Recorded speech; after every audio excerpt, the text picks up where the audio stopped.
विक्रम सम्वत 2019-20 तिर भूतपूर्व प्रधानमन्त्री मातृका प्रसाद कोइराला एवं भूपाल मान सिंह कार्कीहरूको सक्रियतामा प्राविधिक विश्वविद्यालयको स्थापनाका लागि एक समिति गठन गरियो।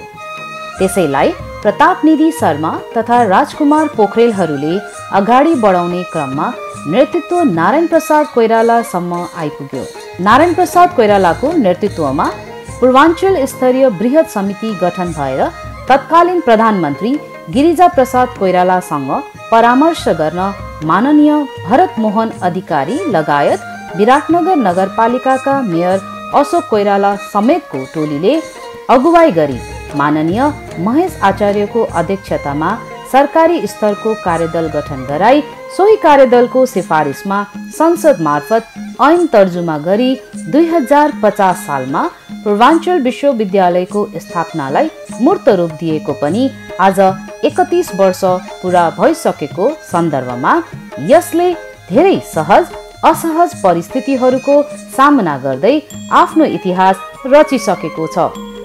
पूर्वाञ्चल विश्वविद्यालयको स्थापनाका लागि उपकुलपति प्राध्यापक डाक्टर ध्रुव नारायण लाल दास र रेजिस्ट्रार डाक्टर भेष प्रसाद धमलालाई चयन गरिएको थियो भने हाल उपकुलपति प्राध्यापक डाक्टर बिजु कुमार थपलिया र रेजिस्ट्रार श्री नीलमणि पोखरेलको नेतृत्वमा पूर्वाञ्चल विश्वविद्यालय अगाडि बढिरहेको छ।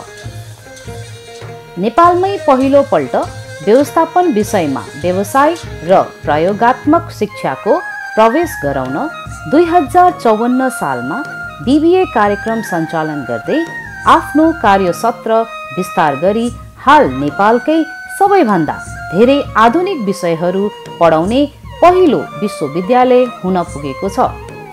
पूर्वाञ्चल विश्वविद्यालयका उत्पादनहरू देशको माथिल्लो तहहरूमा राज्यको नीति निर्माण गर्नेदेखि कार्यान्वयन गर्ने गराउनेसम्म र देश विदेशका व्यापारिक प्रतिष्ठानहरूमा उच्च तहका व्यवस्थापक सम्म भइसकेका छन्।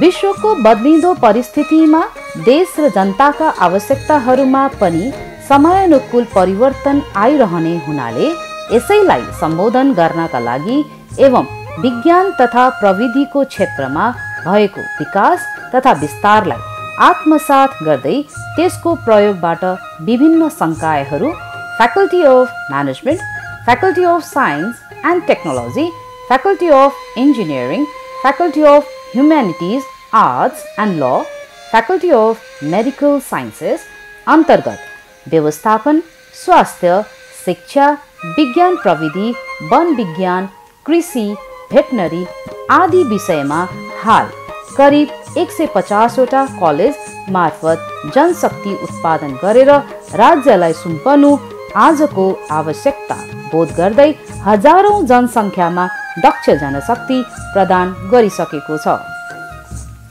पूर्वाञ्चल विश्वविद्यालयले अनुसन्धानमा आधारित एमफिल तथा पीएचडी कार्यक्रमहरू पनि सञ्चालन गरिसकेको छ भने मुलुकले अवलम्बन गरेको संघीयतालाई सघाउ पुर्याउने उद्देश्यले यहाँ भएका स्रोत र साधनहरूको पूर्ण सदुपयोग गर्दै राज्यको आर्थिक विकासमा टेवा पुर्याउने रणनीति लिएर अगाडि बढिरहेको कुरा अवगत गराउँदछौँ। पूर्वाञ्चल विश्वविद्यालयको 13औं दीक्षान्त समारोहको उपलक्ष्यमा सम्पूर्ण महानुभावहरूलाई म स्वागत गर्न चाहन्छु। आज यस 13औं दीक्षान्त समारोहमा उपस्थित सम्पूर्ण सभासदज्यूहरू, दीक्षित हुने विद्यार्थीहरू, उहाँका अभिभावकज्यूहरू र समाजका लब्ध प्रतिष्ठित व्यक्तित्वहरूलाई म सादर प्रणाम गर्न चाहन्छु र उहाँलाई स्वागत गर्दछु। पूर्वाञ्चलकै गहनाको रूपमा रहेको पूर्वाञ्चल विश्वविद्यालयको गोठगाउँ परिसरमा यहाँ सम्पूर्णलाई मैले यस दीक्षान्त समारोहमा स्वागत गर्न पाउँदा साह्रै नै हर्षित छु। आज यस 13औं दीक्षान्त समारोहबाट 8150 विद्यार्थी दीक्षित हुँदै हुनुहुन्छ।